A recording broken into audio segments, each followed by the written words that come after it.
Jake Harrison stood on the bridge of the UES Liberty, watching the stars through the main window.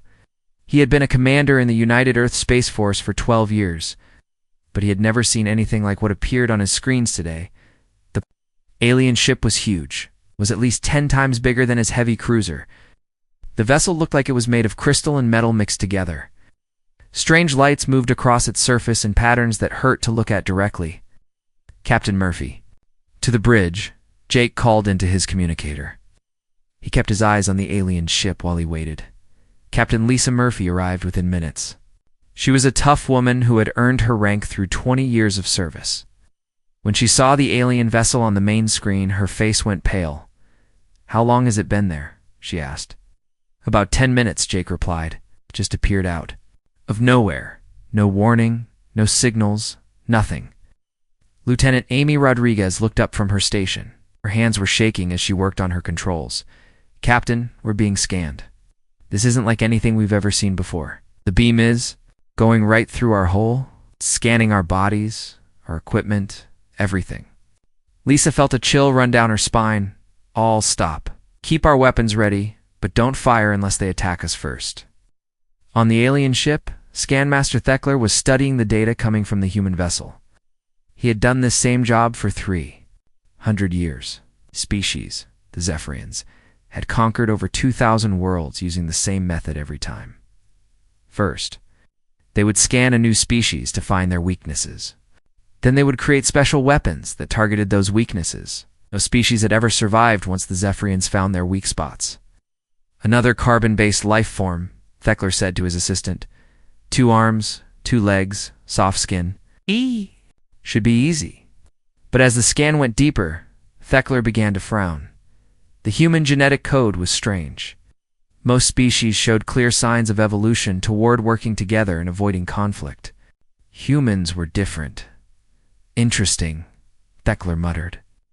He adjusted his scanners to look more closely. There are many neural pathways in their brains dedicated to violence, not just hunting, but actual warfare.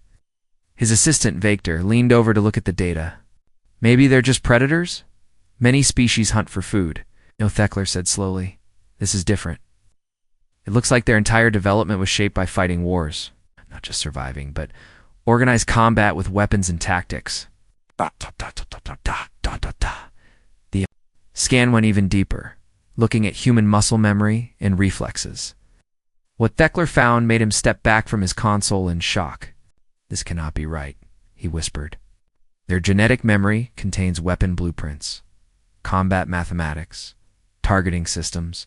It's written into their very cells." On the Liberty, the crew was starting to feel strange. Jake noticed it first when he looked at the tactical display. Somehow he knew exactly where to place their weapons for maximum effect against the alien ship. He had never studied their technology, but the knowledge was just there in his mind. Captain Amy called out, "Something's happening to the crew. Everyone is reporting enhanced reflexes and better awareness. Chief Engineer Pete Johnson says he suddenly knows how to modify weapons he's never seen before." Lisa frowned. "Get Dr. Helen Carter up here. I want to know what that scan did to us."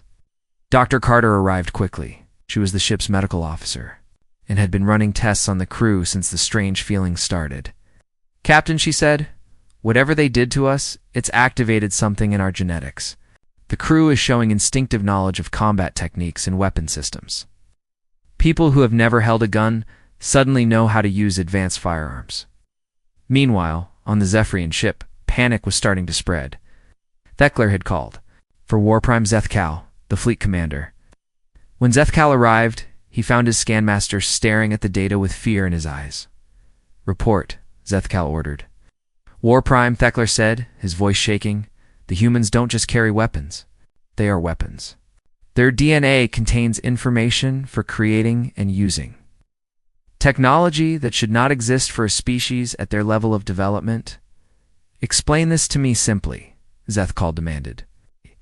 "Their cells contain blueprints for advanced weapons, projectile systems, energy weapons, explosives. Every human is born knowing how to kill efficiently. But that's not the worst part. What could be worse? The scan activated something in them. They're accessing genetic memories from their ancestors. Memories of wars fought with weapons that our computers say should not exist yet. Zethkel. Multiple eyes widened. You're telling me their weakness is having too many ways to fight? Sir, I don't think these humans have any weaknesses, at least not the kind we can use against them. Back on the Liberty, Sergeant Carl Davis was experiencing the strangest day of his military career. He had been a Marine for 8 years, but suddenly he understood weapons and tactics that were far beyond anything he had learned in training. He looked at his standard pulse rifle and saw dozens of ways to improve it. The knowledge just appeared. In his mind, as if he had always known it, he could see how to increase its power, improve its accuracy, and even add features that didn't exist in any human weapon. Captain, he called over the ship's communication system, I think I understand what they did to us, and I think they made a very big mistake. Lisa looked at Jake, who nodded grimly. Both of them were feeling the same strange new knowledge flowing through their minds. Red alert, Lisa announced to the ship. All hands to battle stations. I have a feeling we're about to find out what humans are really capable of. The alien ship hung in space, its scans still active. The Zephyrians had wanted to find humanity's weakness. Instead, they had awakened something that had been sleeping in human DNA for millions of years. They had found the guns. All of them. And now every human in the fleet was remembering how to use them. 3 hours after the scan began, the alien ship sent a message to the Liberty. The voice that came through the speakers was cold and mechanical. Translation software made it sound even more frightening. Human vessel. YM War Prime Zethkale. Of the Zephyrian 4th Fleet, you have been catalogued. Your species has been analyzed. Surrender now, and your death will be quick and painless. Captain Lisa Murphy looked at the communication screen with steady eyes. She felt different now. The strange knowledge flowing through her mind made her confident in ways she had never been before. That's not going to happen, she replied firmly. This is human space. You have no right to be here, and you certainly have no right to threaten us. Chief Engineer Pete Johnson looked up from his workstation. His hands were covered in grease, but his eyes were bright with excitement. Captain, something amazing is happening. Whatever they did during that scan, it's changed our entire crew. Everyone is reporting better reflexes and clearer thinking. But that's not the strangest part. What's the strangest part? Lisa asked. I know how to build weapons I've never seen before. Not just simple guns, but advanced energy systems and projectile weapons that shouldn't exist yet. The knowledge is just there in my head like I've always known it. Dr. Helen Carter had been running tests on the crew for the past 2 hours. Her medical scanner showed readings that should have been impossible. Captain, she said, the alien scan triggered something in our DNA. Dormant genetic sequences are now active. Our crew members have instinctive knowledge of combat techniques, weapon manufacturing, and tactical analysis. It's as if every human carries a library of military knowledge in their genes. On the Zephyrian vessel, the mood was very different. Fear was spreading through the command center like a disease, War Prime Thekla reported, his voice trembling. The scan results are beyond anything we have ever encountered. These humans don't just know how to fight. They are genetically programmed to be perfect warriors, explained Zethkal demanded. Their DNA contains detailed information about weapons and warfare. It's not simple knowledge, but complex blueprints for advanced technology. Every human cell carries instructions for creating projectile weapons, energy systems, and explosive devices. It's as if their entire species was designed for combat. Zethkal's many eyes narrowed. That's impossible. No species evolves naturally. With technology encoded in their genetics, there's more, the Cool continued. The scan didn't just read their genetic information, it activated it. The humans are now accessing genetic memories from millions of years of evolution. They remember wars that were fought with weapons our own technology cannot match. On the Liberty, the changes were becoming more obvious by the hour. Sergeant Carl Davis had completely modified his pulse rifle using parts from the ship's recycling system. The weapon now had 3 times its original power and features that didn't exist in any human military manual. How did you know how to do that? Asked Private Nancy Williams, who was watching him work. I don't know, Carl replied honestly. The knowledge just appeared in my mind. I can see the blueprints as clearly as if I was reading them from a book. But it's not just weapons. I understand tactics, strategy, and combat mathematics that I never learned in training. Nancy nodded. She was experiencing the same thing. As the ship's communications officer, she had never been interested in military hardware. Now she found herself designing improvements to the ship's defensive systems, using principles she shouldn't have known. It's happening to everyone, she said. Cook Nathan Wright has never seen combat, but now he knows how to make explosives from kitchen supplies. Nurse Julie Adams suddenly understands ballistics calculations. Even the civilian contractors are becoming weapons experts. The transformation was spreading beyond just the Liberty. Every human ship in the area was reporting the same phenomenon. Admiral Rick Stone, commanding the Terran Defense Fleet from his flagship, the TDF Valor, was receiving reports that sounded like science fiction. "Sir," reported Commander Kate Phillips, "our engineering teams are modifying standard equipment using knowledge they claim to have always possessed. Standard pulse rifles are being converted into weapons with power outputs that match alien technology. Our maintenance crews are building devices that our own scientists don't understand." Admiral Stone felt the same strange knowledge flowing through his own mind. He looked at the tactical display and immediately saw 17 different ways to defeat the alien vessel, using weapons and strategies that human military doctrine had never developed. "How is this possible?" he asked Dr. Simon Clark, the fleet's chief geneticist, had been studying the phenomenon since it began. "Admiral, human DNA appears to contain what we can only describe as compressed technological data. Millions of years of warfare, innovation, and survival have been encoded into our genetic structure. The alien scan didn't just read this information. It unlocked it." The implications were staggering. Across the human fleet, ordinary crew members were displaying extraordinary abilities. People who had never held weapons were designing advanced combat systems. Civilians were creating military technology from basic materials. On the Zephyrian ship, the horror was growing worse by the hour. War Prime Victor reported nervously, "The human ships are changing. They're installing weapons that match our own technology levels. This should be impossible for a species at their development stage." "How are they doing this?" Zethkel demanded. "They're using knowledge that was hidden in their DNA. The scan activated genetic memories that contain advanced technological blueprints. They're not just learning how to fight better. They're remembering how to build weapons that shouldn't exist yet." Thekler looked at his instruments with growing panic. "Or Prime, there's something else. The humans are broadcasting the activated genetic data to other human settlements. The effect is spreading beyond our immediate area." On Earth, the effects were being felt immediately. Dr. Patricia Hayes, working in a genetics laboratory in Geneva, suddenly understood how to build a fusion reactor using common household materials. Factory worker Kevin Murphy in Detroit found himself redesigning his entire production line to manufacture advanced armor. Plating humanity wasn't just accessing its genetic weapons cache.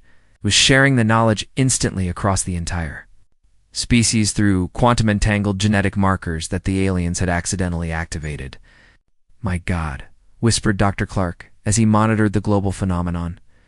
"We're not just remembering how to fight wars that have already been fought. We're remembering how to win wars that haven't happened yet." The Zephyrians had made the greatest mistake in their 3,000-year history of conquest. They had tried to find humanity's weakness, and instead had awakened something that should have stayed sleeping forever.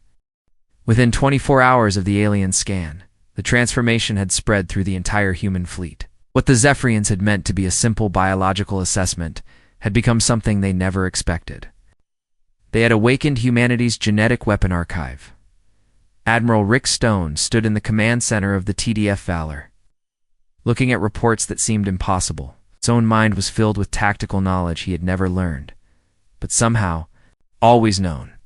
"Sir," Commander Kate Phillips reported, "our engineering teams have finished the first wave of modifications. Standard pulse rifles now have power outputs that exceed our previous heavy weapons. Our maintenance crews have built targeting systems that can track multiple enemies through solid matter." "How are our people doing this?" Admiral Stone asked, though part of him already knew the answer. Dr. Simon Clark had been studying the phenomenon constantly. "Admiral, human DNA contains what can only be called compressed technological data. Every generation of humans that survived warfare has passed down their knowledge through genetic coding. The alien scan activated all of it at once. Across the fleet, ordinary crew members were displaying abilities that defied explanation.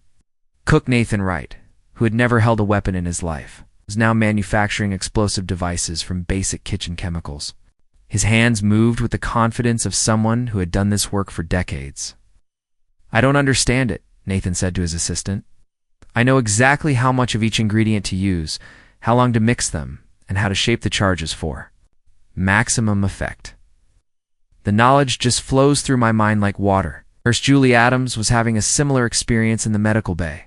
She found herself understanding complex ballistics calculations and injury patterns from weapons that didn't exist in human arsenals. "Dr. Carter," she called out, "I keep seeing weapon designs in my head. Not just simple guns, but energy weapons, and projectile systems that seem to bend space itself." Dr. Carter nodded grimly. "The genetic activation is showing us not just what humans have created, but what we could create. Our DNA contains theoretical knowledge of weapons that won't be invented for centuries." On the Zephyrian vessel, the situation was becoming desperate. War Prime Zethkal stared at his tactical displays with growing horror. "A status report," he demanded. Thekler's voice was barely steady. "War Prime, the human ships are no longer recognizable.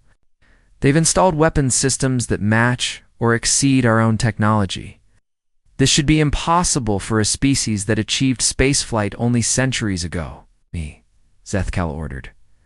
The main screen displayed images of human vessels that had been transformed beyond recognition.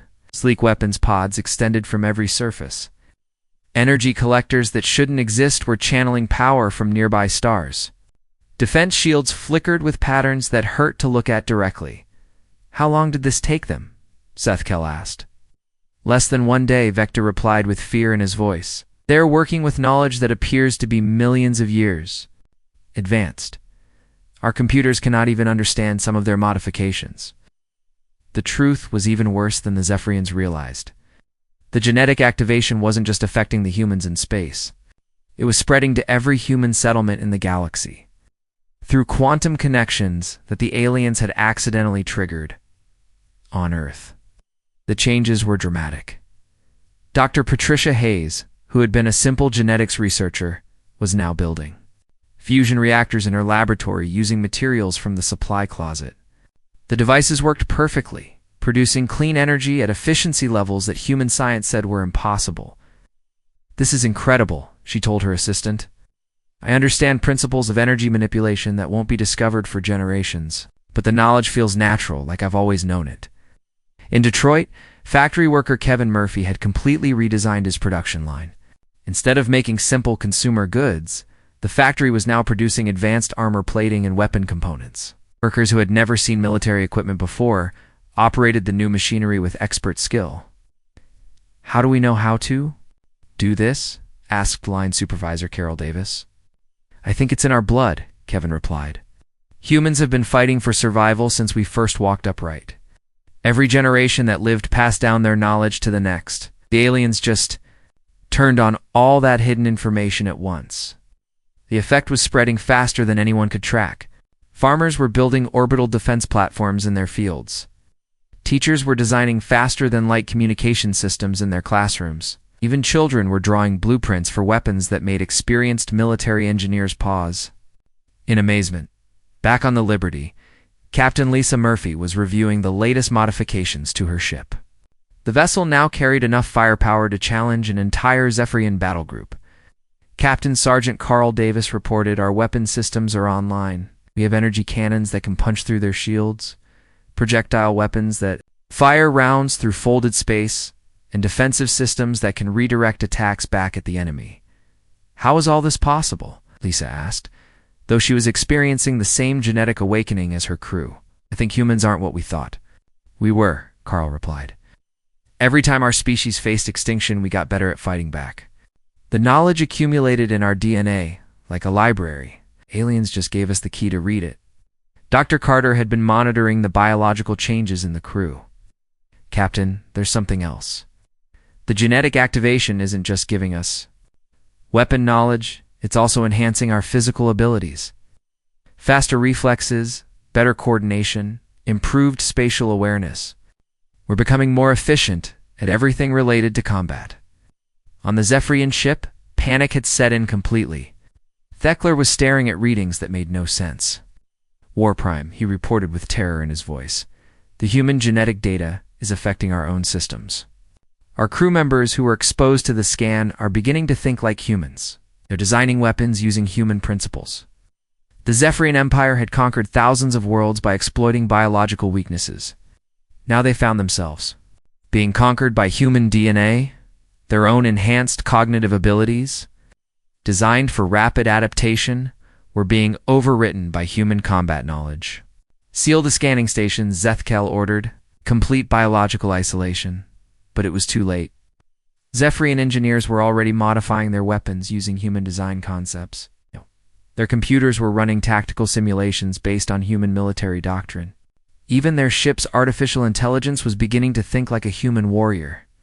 "War Prime," Victor whispered. "What have we done?" The question hung in the air like a death sentence.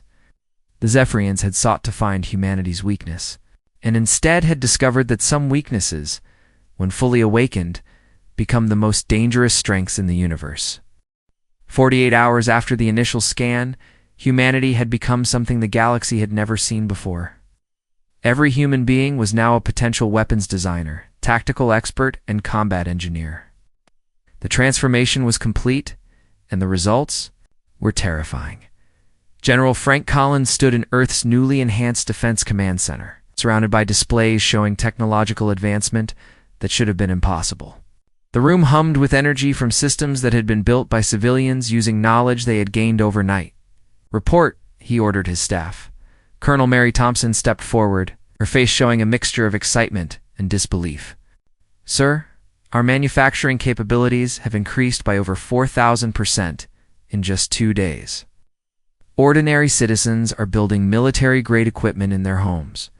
We have farmers constructing orbital defense platforms using scrap metal and teachers designing missiles that can travel faster than light. What about the alien fleet? They're maintaining their position, but our intelligence suggests they're absolutely terrified. They've stopped all communication attempts and appear to be preparing for retreat." The reality facing the Zephyrians was indeed worse than the humans understood.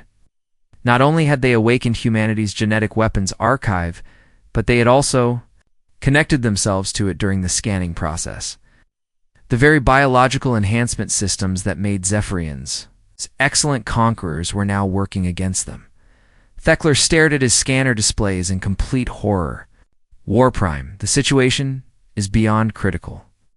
The human genetic information has infected our biological networks. Our own crew members are beginning to understand human weapon design principles better than our own technology." War Prime Zethkel watched his tactical officers work with growing alarm. They were modifying Zephyrian weapons using concepts that shouldn't exist.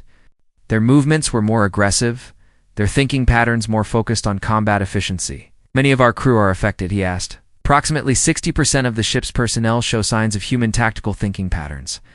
Our engineers are redesigning our weapons using human principles. Our strategic computers are running combat scenarios based on human military doctrine." The Zephyrian Empire, which had built its power on the ability to adapt and exploit other species' biology, was being transformed by the very species they had tried to conquer. Their enhanced minds, designed to quickly absorb and process biological information, had absorbed too much human DNA data. "Evacuate all affected personnel to isolation chambers," Zethkel ordered desperately. Sir Vector interrupted. "I'm afraid it's too late for that. Contamination has spread to our ship's central computer. Our artificial intelligence is now thinking like a human military commander." On the human ships, the transformation had reached levels that amazed even the humans themselves. Captain Lisa Murphy walked through the Liberty's corridors, barely recognizing her own vessel. Every surface had been modified, every system enhanced with technology that defied current human understanding. Captain Lieutenant Amy Rodriguez reported, "Our quantum engineering teams have completed the new defensive systems. We now have shields that don't just stop enemy attacks but can redirect them through time and space." "Quantum engineering teams?" Lisa asked. "We didn't have quantum engineers yesterday. We do now," Amy replied with a smile. Apparently, the genetic activation doesn't just give us knowledge of existing technology. It gives us theoretical knowledge of things we might need to develop in the future. Chief Engineer Pete Johnson, who now understood principles of space-time manipulation that human science wouldn't discover for centuries, was overseeing modifications to the ship's weapon systems. "Captain," he called out, "the new energy cannons are online. They fire concentrated beams that exist in multiple dimensions simultaneously. The target gets hit in this dimension and several parallel ones at the same time." Dr. Helen Carter had been studying the biological changes in the crew with fascination and concern. "Captain, I need to report something important. The genetic activation isn't just affecting our knowledge and abilities. It's changing our brain chemistry." "How so?" "We're becoming more confident, more aggressive, more focused on tactical thinking. But at the same time, our moral reasoning centers are also enhanced. We're not just becoming better at warfare. We're becoming better at knowing when warfare is necessary and when it should be avoided." This observation proved to be crucial. While humans were gaining incredible destructive capabilities, they were also developing enhanced ethical reasoning about the use of those capabilities on Earth. The global transformation continued at an incredible pace. Dr. Patricia Hayes had moved beyond simple fusion reactors and was now building devices that could harvest energy directly from quantum fluctuations in empty space. "This is beyond anything we ever imagined possible," she told the International Science Committee that had gathered to study the phenomenon. "But the strangest part is that the knowledge comes with built-in ethical guidelines. I understand how to build weapons that could destroy planets, but I also understand exactly why such weapons should never be used." Factory worker Kevin Murphy was experiencing the same thing. His production facilities were now capable of manufacturing weapons that could challenge the most advanced alien technology. But every design came with clear instructions about appropriate and inappropriate uses. "It's like our ancestors encoded not just the knowledge of how to fight, but also the wisdom of when to fight," he explained to a reporter. "We're not becoming monsters. We're becoming responsible guardians of incredible power." The human fleet was now ready for whatever the aliens might attempt. Admiral Rick Stone reviewed the tactical situation with satisfaction. "Sir," Commander Kate Phillips reported, "all ships report ready for combat. We have weapons that exceed anything in our previous arsenal and defenses that our enemies cannot penetrate. But more importantly, we have the wisdom to use these capabilities responsibly." Admiral Stone nodded. The genetic awakening had given humanity more than just advanced weapons. It had given them the maturity to wield that power correctly. "It open a communication channel to the alien vessel," he ordered. "It's time to show them what human weakness really looks like when it's fully awakened." On the Zephyrian flagship, alarms were sounding throughout the ship. The crew that had once been confident conquerors were now facing the reality of what they had unleashed. War Prime Thekla reported with defeat in his voice, "The humans are requesting communication. Our tactical analysis suggests they could destroy our entire fleet with minimal effort." Zethko looked at the tactical display showing human capabilities. That defied understanding. "What have we done?" he whispered. They were about to find out exactly what humanity was capable of when their weakness became their greatest strength. The final confrontation came not through battle, but through a simple demonstration of what humanity had become. Admiral Rick Stone, now commanding a fleet that operated with technology beyond Zephyrian understanding, opened communications with the alien vessels. "Or Prime Zethkal," he began, his voice calm and confident. "You scanned our DNA looking for weakness. Let me show you exactly what you found." At his signal, every human vessel in the system activated their new weapons. To attack, but to demonstrate their capabilities. The display was unlike anything the galaxy had ever seen. Energy beams curved through folded space, bending around obstacles to strike targets that should have been impossible to reach. Projectile weapons fired rounds that existed in multiple dimensions at the same time, hitting targets in this reality and several parallel ones simultaneously. Defense shields didn't just stop incoming attacks, but redirected them through time, sending enemy fire into the past where it harmlessly struck. Empty space. On the Zephyrian flagship, Warprime Zethkal watched his tactical displays struggle to analyze what they were seeing. His instruments couldn't even properly measure the human technology, let alone understand how it worked. "Possible," he whispered, his multiple eyes wide with terror. "You were looking for our weakness," Admiral Stone continued over the communication channel, "and you found it. Humanity's weakness is that we're too good at killing things. We've been forced to get better at warfare for millions of years because every generation of humans has faced extinction and found new ways to fight back." Thekler stared at his scanning equipment with complete despair. Warprime, their technology, is operating on principles that our science says cannot exist. They're manipulating space, time, and energy in ways that should be impossible for any species. "You didn't activate a vulnerability when you scanned us," Admiral Stone explained. "You activated an evolutionary arms race that's been running in human DNA for millions of years. Every time our ancestors faced a threat they couldn't handle, they got better at handling threats. You just turned on all of that accumulated knowledge at once." On the Liberty, Captain Lisa Murphy was monitoring the alien ship's responses. Dr. Helen Carter stood beside her, watching the biological readings from the Zephyrian vessel with fascination. "Captain," Dr. Carter reported, "I'm detecting massive stress responses from the alien crew. Their biological scanners are still active, and they're picking up something else in our genetic code." "What now?" Lisa asked. "Compassion, empathy, and ethical reasoning. The same evolutionary pressure that made us deadly also made us capable of mercy. We learned not just how to kill efficiently, but when killing was necessary and when it wasn't." This was the final piece of information that broke Zethkal's remaining confidence. The humans weren't just superior warriors, they were superior beings who had evolved both the capacity for incredible violence and the wisdom to use it responsibly. Admiral Stone's transmission continued with words that would be remembered throughout Zephyrian history. "We could destroy your entire fleet, right? Now, using weapons that you helped activate in our DNA, our people are telling me exactly how to do it. They're giving me 17 different methods that would leave no survivors." The silence from the Zephyrian ship was absolute.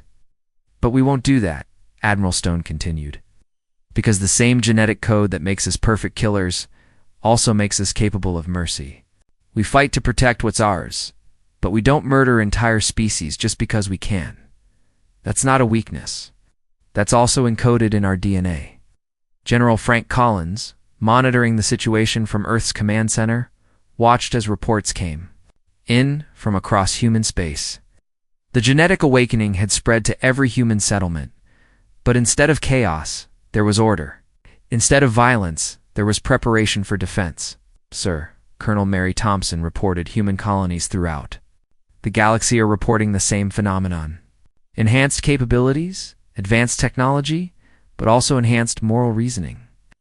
Nobody is using their new abilities for aggression. They're using them for protection.